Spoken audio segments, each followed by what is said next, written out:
আসসালামু আলাইকুম।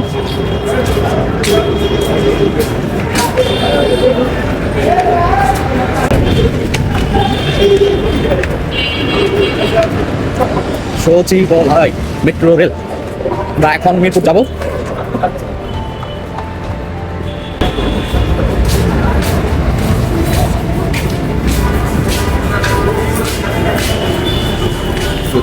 বিক্রি করা হয় আর কি লাগবে, মধু,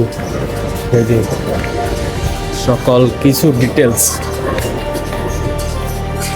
মানুষ মেট্রো রেল এই কারণে পছন্দ করে, কারণ মেট্রো রেল থেকে যাতায়াত করতে সুবিধা, এমনকি যানজটের মধ্যে পড়তে হয় না, যে কারণে মেট্রো রেল লাইনটা কম আছে। ইনশাল্লাহ আমরা মেট্রো রেলে যাবো, দেখি কি অবস্থা।